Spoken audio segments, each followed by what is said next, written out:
नमस्कार छात्रों, आज की कक्षा में मैं आपको अंतराल भाग 2 पुस्तक से पाठ 1 सूरदास की झोपड़ी पढ़ाने जा रही हूँ।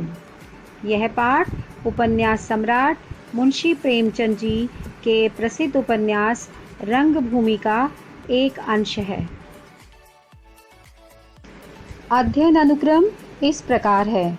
सबसे पहले मुख्य बिंदु, उसके बाद पात्र परिचय और उसके बाद पाठ का सार।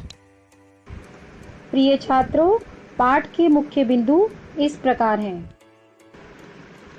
प्रेमचंद द्वारा लिखित उपन्यास रंगभूमि का एक अंश सूरदास की झोपड़ी एक कहानी के रूप में प्रस्तुत की गई है।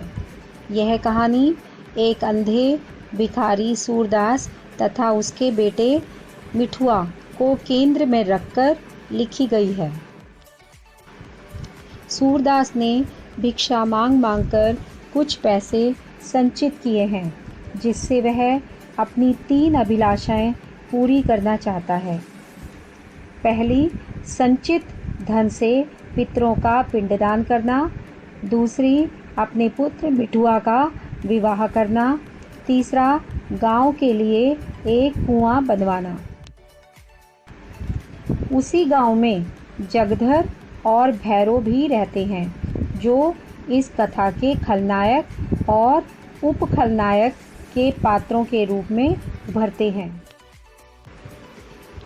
भैरव की पत्नी सुभागी अपने पति की रोज की मार से बचने के लिए सूरदास की झोपड़ी में शरण लेती थी।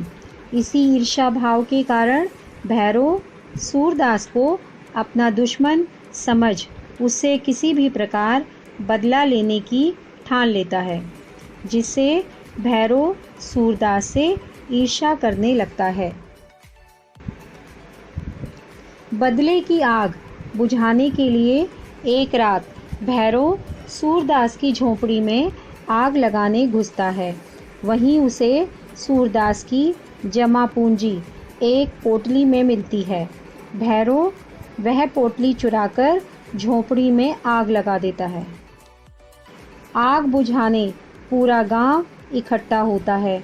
सभी आग बुझाने तथा अपराधी का नाम सोचने का कार्य करते हैं, किंतु सूरदास की मनःस्थिति उस समय निराशापूर्ण होती है।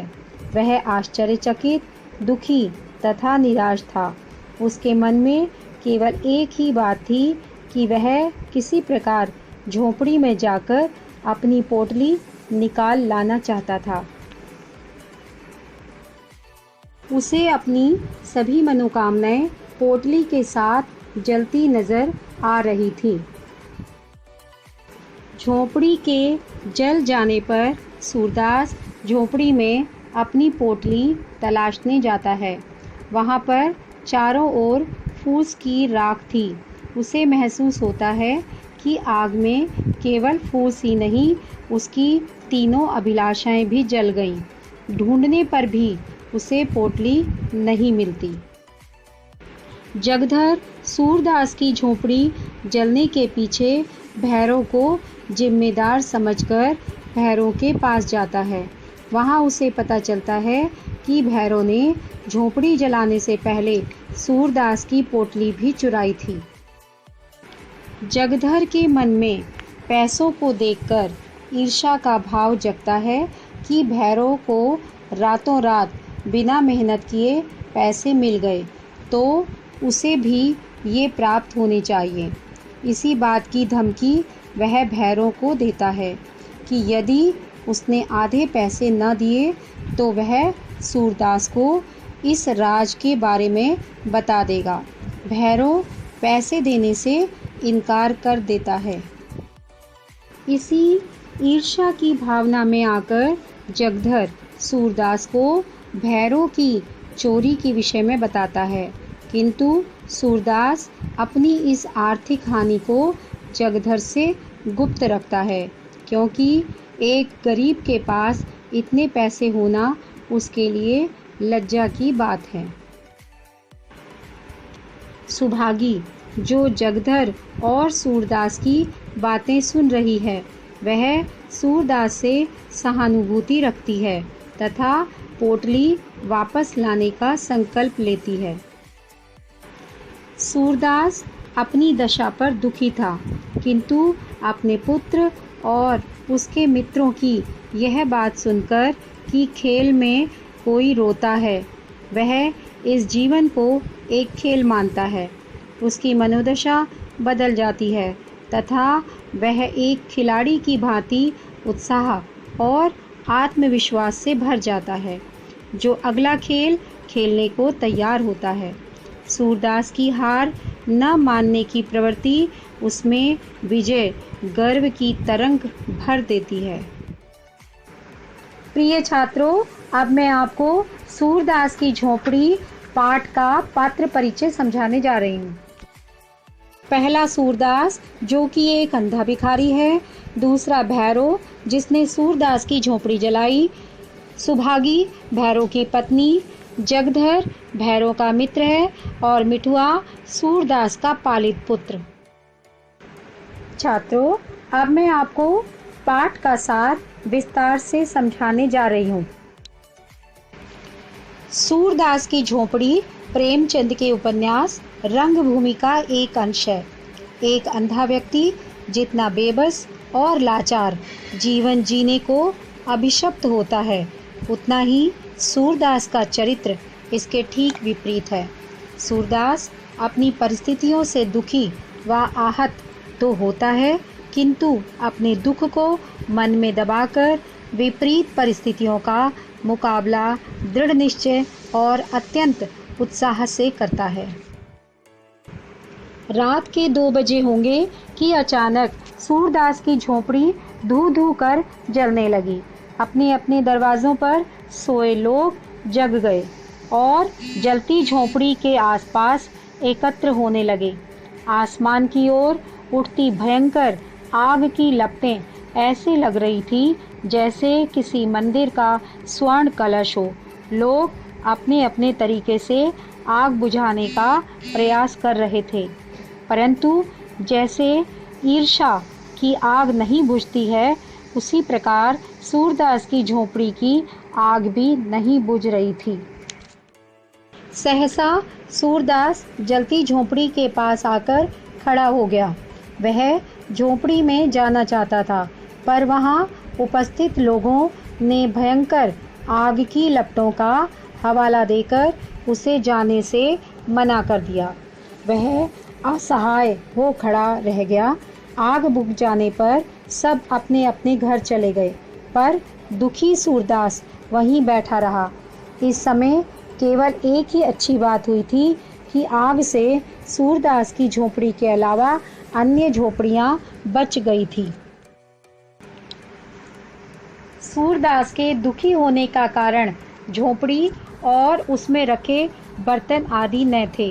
वह तो उस पोटली के जलकर नष्ट हो जाने से दुखी था, जो उसने घोर परिश्रम से एकत्र किया था। उसके जीवन की बहुत सी आशाएं उस पर टिकी थी। वह सोचने लगा कि पोटली के साथ साथ रुपए थोड़े ही जल गए होंगे। अगर वे पिघल भी गए होंगे तो चांदी कहाँ जाएगी। वह पश्चाताप करने लगा कि आखिर इस झोपड़ी को छोड़कर वह अन्यत्र सोने ही क्यों गया। अब पितरों का श्राद्ध कैसे होगा। उसने समय के साथ साथ काम न करके बड़ी भूल की। अब तक राख ठंडी हो चुकी थी। अब सूरदास ने राख एकत्र करके उसे टटोलना शुरू किया। वह थैली को खोज रहा था। उसमें उसने 500 से ज़्यादा रुपए एकत्र किए थे। उसने सारी राख मुट्ठी में लेकर छान डाली, परंतु वह पोटली न मिलनी थी और न मिली। अब तक भोर हो चुकी थी। सूरदास के पास जगधर आया और झोपड़ी में आग न लगाने के बारे में सफाई देने लगा। अब जगधर भैरव के पास गया और उससे यह जानने में सफल हो गया कि यह आग उसी ने लगाई है। जगधर ने कहा कि यह तो तूने अच्छा नहीं किया। तब भैरव ने कहा कि मेरे दिल की आग ठंडी हो गई है।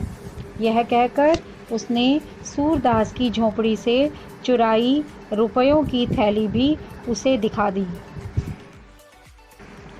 बिना मेहनत के भैरव के पास इतने रुपए आ जाएं, यह जगधर के लिए ईर्ष्या का कारण बन गया। पहले तो वह प्रयास करता रहा कि भैरव आधे रुपए उसे दे दे, पर भैरव न माना। जगधर ने उसे पुलिस की धमकी दी, पर भैरव ने कहा सूरदास रो धोकर शांत हो जाएगा, वह पुलिस में नहीं जाएगा।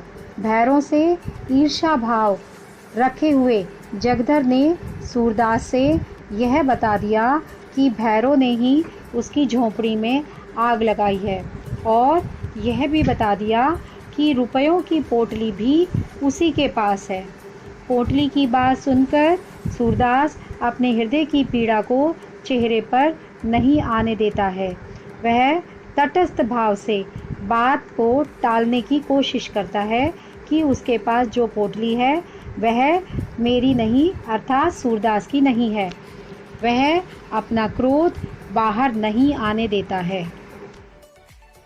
वास्तव में सूरदास की झोंपड़ी को भैरव ने ही आग लगाई थी, क्योंकि भैरव जब अपनी पत्नी सुभागी को मारना पीटना चाहता था तो वह भागकर सूरदास की झोंपड़ी में शरण ले लेती थी। सूरदास उसे पिटने से बचा लेता था। इससे पूरे मोहल्ले में सूरदास की बदनामी होती थी। जगधर और भैरव के अलावा गांव के अन्य लोग भी उसके चरित्र पर प्रश्न उठाते थे। भैरव को उकसाने और भड़काने में जगधर आगे रहता था। सूरदास अपनी कमाई में चैन से खाता और रहता था। वह निराशा का भाव कभी प्रकट भी नहीं होने देता था। यही जगधर की ईर्ष्या का कारण था। वह भैरव की पत्नी सुभागी पर नज़र रखता था, परंतु सुभागी उसे नहीं चाहती थी। इधर सूरदास और भैरव की पत्नी के संबंध भी गांव में चर्चा का विषय बन गए थे। इसी अपमान का बदला लेने के लिए उसने सूरदास की कमाई चुराकर झोंपड़ी को आग के हवाले कर दिया था। ऐसा करके वह अपने मन की आग को ठंडी करना चाहता था और सूरदास को रुलाना और तड़पाना भी चाहता था। जगधर जब सूरदास को यह बता रहा था कि उसने रुपयों की पोटली भैरव के पास देखी है, तभी उसे कुछ दूरी पर आती सुभागी दिख गई। उसने सुभागी को बुलाकर भैरव की करतूत उसे बताई। सुभागी को यह पता था कि आग तो भैरव ने ही लगाई है, परंतु रुपए चुराने की बात उसे अब पता चली। उसने भैरव से अलग होने का निर्णय ले लिया। उसने सूरदास से रुपयों की थैली के बारे में पूछा तो सूरदास ने अपने पास इतने रुपए होने से साफ मना कर दिया, परंतु उसके चेहरे पर आए भावों से सुभागी समझ गई कि भैरव ने सूरदास के रुपए चुरा लिए हैं। उसने भैरव से रुपए की थैली किसी भी तरह वापस लेकर सूरदास को देने का निश्चय कर लिया, क्योंकि उसी के कारण सूरदास को यह असह्य दुख झेलना पड़ रहा था। सूरदास को अपनी झोंपड़ी जलने, जिंदगी भर की कमाई के चोरी होने, समय असमय लोगों की कड़वी बातों से मन में दुखजनक विचार उमड़ आए। वह मर्माहत होकर रोने लगा, अर्थात दुखी हो गया। तभी उसे अचानक सुनाई दिया, तुम खेल में रोते हो। यह सुनते ही उसे लगा कि किसी ने उसे खड़ा कर दिया है। वह निश्चय कर लेता है कि जीवन का खेल हंसने के लिए है, रोने के लिए नहीं। यह विचार उसे शक्ति प्रदान कर गया। उसे लगा कि उसकी जीत हो गई। अपनी रुपयों की पोटली खोजते खोजते उसने राख को एकत्र कर जो ढेर बनाया था उसे दोनों हाथों से उड़ाने लगा। उसके इस खेल में मिठुआ, घीसू और 20 बच्चे शामिल हो गए। देखते ही देखते राख का सारा ढेर गायब हो गया। अब वहाँ काला निशान शेष रह गया था। मिठुआ ने बाल सुलभ जिज्ञासावश पूछा, दादा अब हम रहेंगे कहाँ? सूरदास ने निराशा को त्याग कर जवाब दिया, दूसरा घर बनाएंगे। मिठुआ ने फिर से पूछा, अगर उन्होंने फिर आग लगा दी तो? सूरदास ने जवाब दिया, हम फिर बनाएंगे। बच्चे के पुनः वही प्रश्न पूछने पर सूरदास ने दृढ़ निश्चय होकर उत्तर दिया, हम भी 100 लाख बार बनाएंगे। आशा है बच्चों आप सभी को सूरदास की झोपड़ी पाठ का सार समझ आ गया होगा।